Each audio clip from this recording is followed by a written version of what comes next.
The time is now, my friends. Black Knight, Sword of Rage.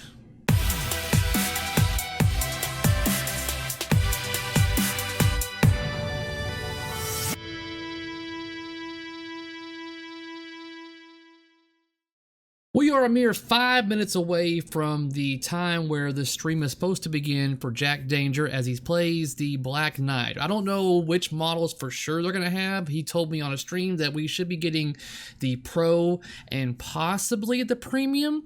So I really want to see the Premium because that's the one I'm leaning towards getting. I have high expectations for this game, with one, it being part of a series that I love to play, and two, coming from Steve Ritchie, whose gameplay tends to be something I fancy. Just a couple of minutes away now, so I'm going to switch over to the panel view so that way you can see everything as I see it.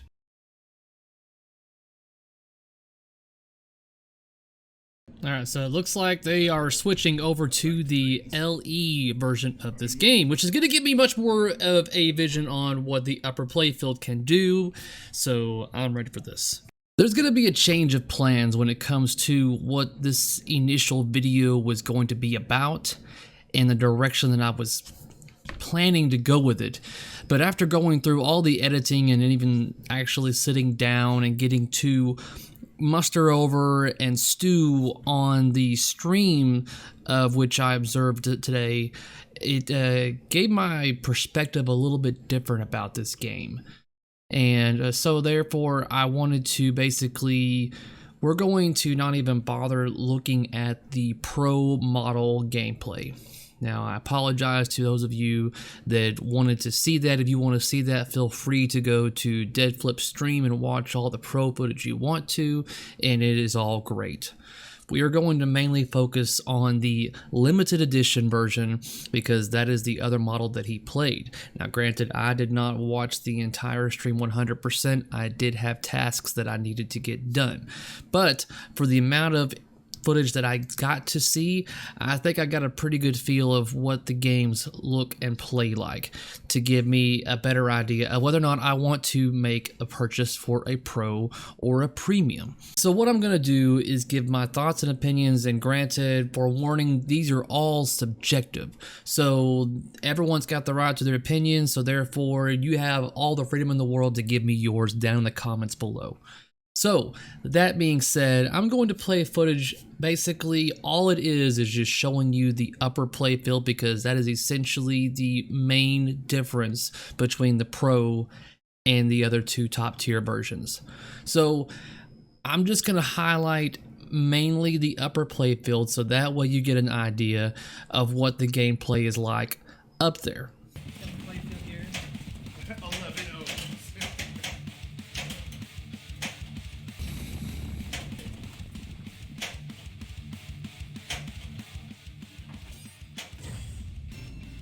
I know it's only been like 2 balls that I've seen go up there so far, but honestly, it seems very clanky, and I'm not too impressed so far with the upper playfield, so I'm hoping that they can change my mind.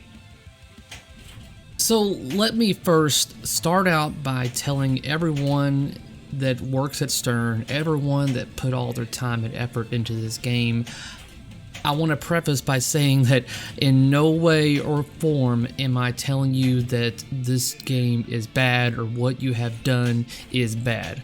I am highly impressed with the work that is put into this game.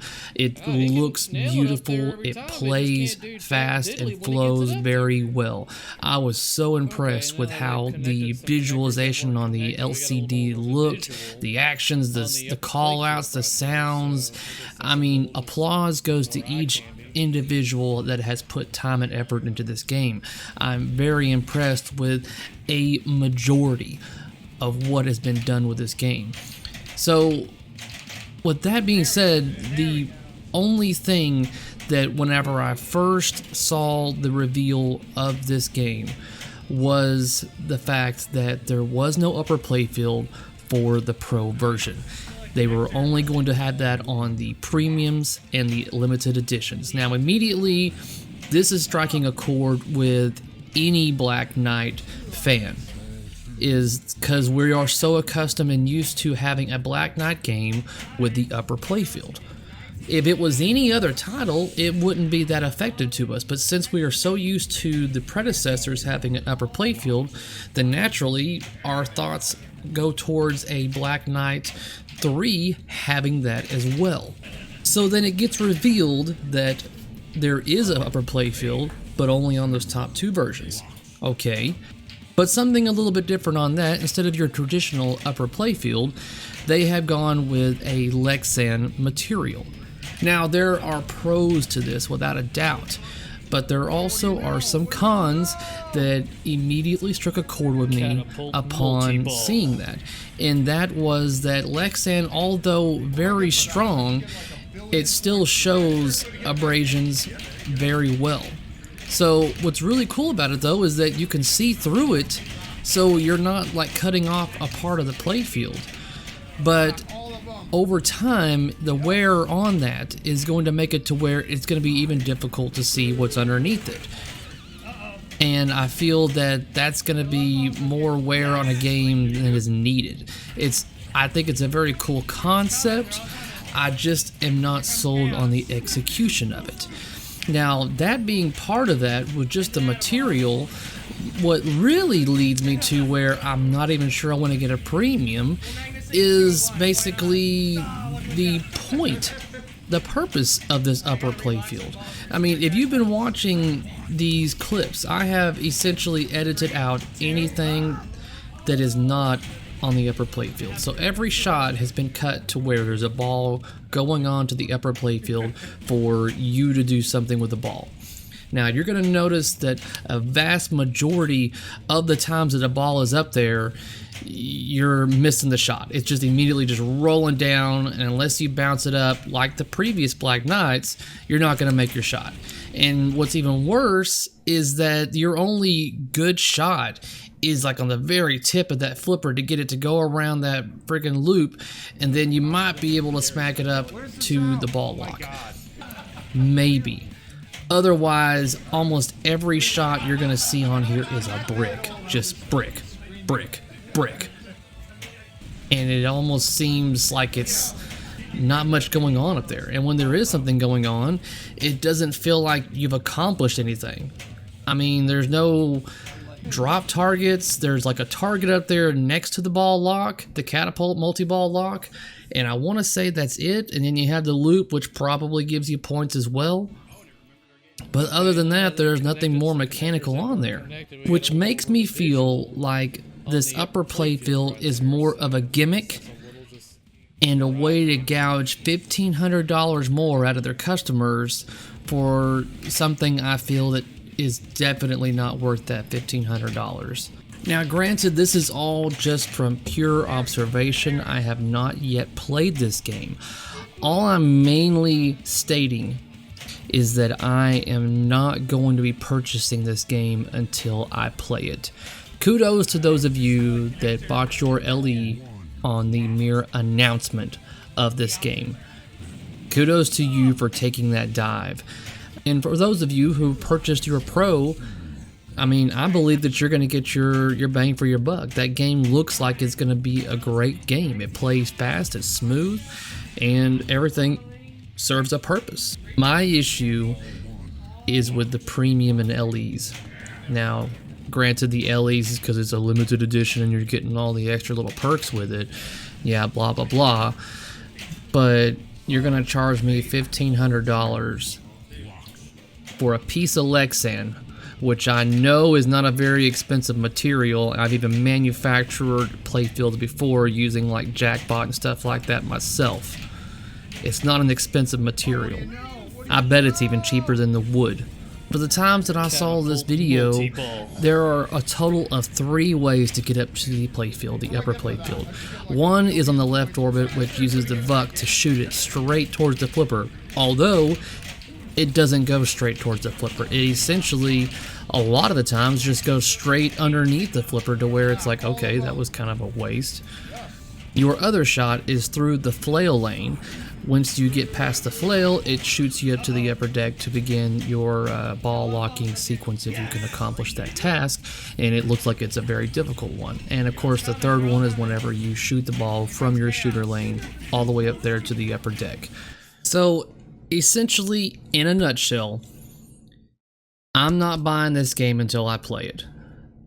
I want to say here the next month or two, a local barcade will be getting an LE, and that'll give me a chance to experience that upper playfield to see whether or not it is actually truly a gimmick and actually worth the extra cash, or should I settle for the pro and just already know that I'm going to get a good product that way. But once again, I need to stress that everyone that was involved in this game, I'm not dissing what you've done. The artwork, the callouts, everything. It looks beautiful and it looks like it plays beautifully. I'm just not sold on that upper playfield anymore. So now I'm going to continue where the original footage was going to go towards the end of the stream. And I give more thoughts and opinions that lean towards everything that I've just explained through the montage of all the upper playfields that you just saw. So I want to give over some information. I say information, basically. I want to talk about my opinions so far on watching this gameplay for this game. And after seeing what I have seen this evening so far, an hour and a half into the stream, I want to say that I'm no longer against the pro model. And I really wasn't per se against having the pro model. I was just against not having the upper playfield. Now that I have seen the upper playfield and what essentially it's capable of and what it's there for, I'm not being sold on this game having to have that additional feature on there. It actually kind of makes me, I don't want to say concerned, but that is my only really complaint / concern is the Lexan that is being used as the upper playfield. This is something that I was concerned about whenever I first initially saw the game, and then it was told that it was a Lexan surface. Now, Lexan can take a hit like nobody else's business. That is what it's designed to do. But it does show wear, scuffs, scratches, abrasions, whatever you want to call it. It does show that. And I'm feeling that over a designated amount of time of playing this game, that this playfield is going to be getting worn out when it comes to how often it's being played and how clean the pinballs are. So it's a little bit wondering on basically how long that playfield's able to last. And if it's one of those things where it's like, hey, yeah, we sell these upper playfields on our store. You can buy them for $200 a pop. It only requires 5 screws and a hex screw or whatever. Then you can take it out and replace it or whatever.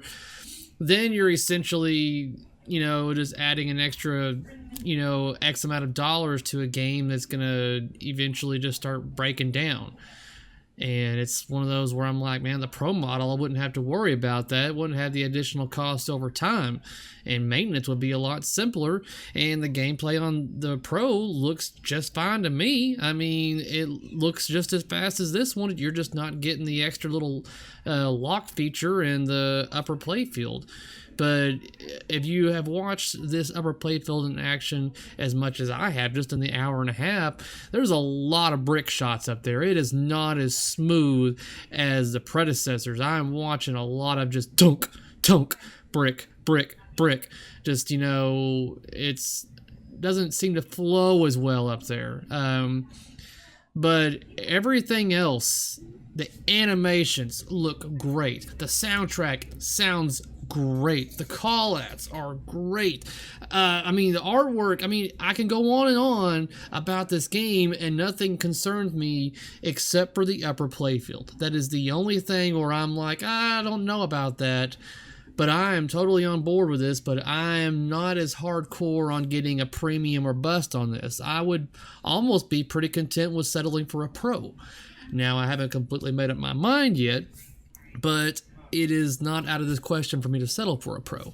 My time is limited, so I've really actually got to run out the door. So let me know down below what you think about the Black Knight Sword of Rage game, and if you're going to get it, what version are you going to get and why? Do you share the same feelings as I do when it comes to the upper playfield? Do you not? Agree to disagree? Let me know down below. Give me that thumbs up if you like what you've seen, and if you haven't already, do not forget to hit that subscribe button down below. That way you can be notified of whenever I upload new content for your viewing pleasure. Until next time, peace out.